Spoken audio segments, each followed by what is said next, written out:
Okay, marami naghahanap ng legit online stores para makabili sila ng SDN, the best dog food in the multiverse, o kaya yung iba pa nating mga products kagaya ng Super Dog Soap, Super Dog Shampoo, cat litter, etc. etc.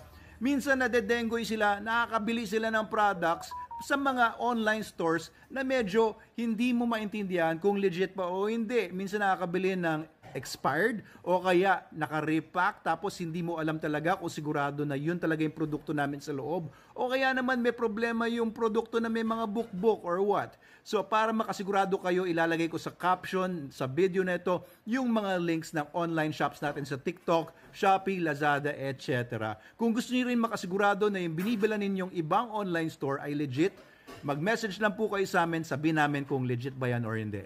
Okay, marami naghahanap ng legit online stores para makabili sila ng SDN, the best dog food in the multiverse, o kaya yung iba pa nating mga products kagaya ng Super Dog Soap, Super Dog Shampoo, cat litter, etc. etc.